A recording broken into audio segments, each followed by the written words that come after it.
अब देखिए, चीन बना है मददगार और ईरान का इस बीच भीषण प्रहार देखने को मिल रहा है।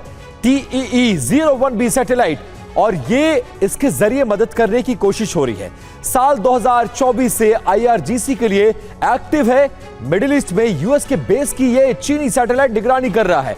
IRGC ने यूएस टारगेट की इस बीच पहचान कर ली है और IRGC का यूएस बेस पर सटीक हमला देखने को मिला है।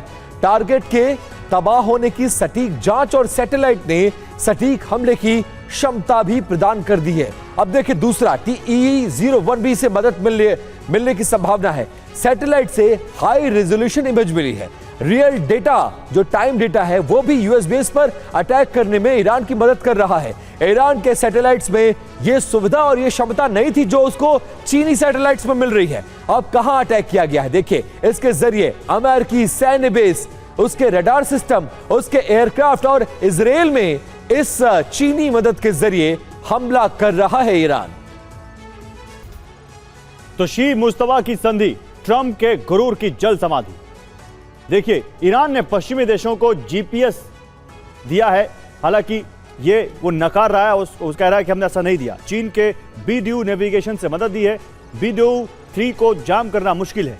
अब चीनी कंपनी मिजार विजन ने इसकी मदद की है। इसको लेकर सैटेलाइट इमेज का सटीक AI विश्लेषण यहां पर मिला है उसको। पेट्रियट सिस्टम की लोकेशन पता चली है। यूएस विमान की सटीक लोकेशन चीन की इस मदद से मिली है। कहां अटैक किया गया है इस मदद से? सऊदी अरब के प्रिंस सुल्तान एयरबेस, जॉर्डन में मुआफक अल साल्टी एयरबेस, बहरीन में यूएस 5th फ्लीट का मुख्यालय, इराक में अल असद एयरबेस, कुवैत में अली अल सलेम एयरबेस, जिबूती में कैंप लेमोनियर यूएस बेस, यूएई में अल धफरा एयरबेस, कतर में अल उदैद एयरबेस, इन सब जगहों पर अटैक किया गया है।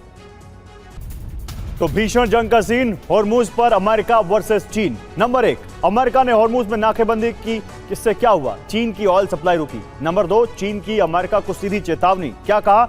हॉर्मुज में दखल ना दे अमेरिका। नंबर 3, धमकी से अमेरिका की अकड़ कम हुई, असर क्या हुआ? रिच स्टारी, जो कि एक बैंड टैंकर जिस पर प्रतिबंध लगाया हुआ था अमेरिका ने, वो टैंकर हॉर्मुज से निकला। तो नई जंग का आगाज, ट्रंप रोक रहे चीन का जहाज। देखिए, अमेरिका की धमकी क्या है? चीन को नहीं खरीदने देंगे ईरान का तेल। हॉर्मुज की अहमियत समझिए। चीन और ईरान में ऊर्जा का समझौता है, व्यापार समझौता। हॉर्मुज से चीन का 50% तेल सप्लाई किया जाता है। ईरान के 90% तेल का चीन को आयात है, यानी ईरान अपना 90% तेल चीन को बेचता है और हॉर्मुज से लगभग 50% निकलता है। चीन की सालाना खपत का 8% तेल ईरानी होता है। नाकाबंदी से चीन की तेल सप्लाई प्रभावित हो रही है। जंग में ड्रैगन की इससे स्लो एंट्री हो रही है। ड्रैगन के आर्थिक हित ईरान के साथ जुड़े हुए। यूएस नाकाबंदी करके चीन को बड़ा झटका दे रहा है। ईरान को आर्थिक समर्थन में बढ़ोतरी अब मिल रही है। आर्म्स और सैटेलाइट इनपुट की मदद तेज कर दी है चीन ने। बात आगे बढ़ी तो जंगी हालात और ज्यादा बन सकते हैं। ये अब अमेरिका को असेस करना है कि वो कितने कड़ाई से इस नाकाबंदी को लागू करेगा, ताकि चीन उसका क्या रिपरकशन करता है, चीन की क्या प्रतिक्रिया आती है, ये बहुत अहम होगा देखना। और देखिए, हॉर्मुज ब्लॉक, ट्रंप के बारूदी तेवर इसके जरिए सामने आ रहे हैं। अमेरिका की घेरेबंदी चारों तरफ हॉर्मुज में दिखती नजर आ रही है।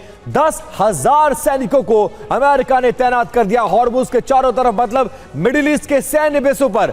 इसके लिए 12 युद्धपोत तैनात हुए हैं, 100 से ज्यादा फाइटर जेट्स जिससे निगरानी की जा रही है। मोटिव यानी मकसद क्या है?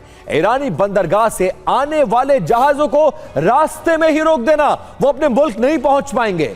ईरान का तेल रोककर उस पर आर्थिक दबाव बनाना।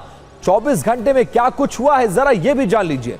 कोई जहाज हॉर्मुज पार ही नहीं कर पाया, बेशक वो ईरान से निकल गया हो, लेकिन आगे जाकर रोक दिया गया। 6 मर्चेंट जहाजों को वापस लौटना पड़ा। हॉर्मुज में यातायात बहुत ज्यादा कम हो गया है और यह असर है अमेरिका की नाकेबंदी का।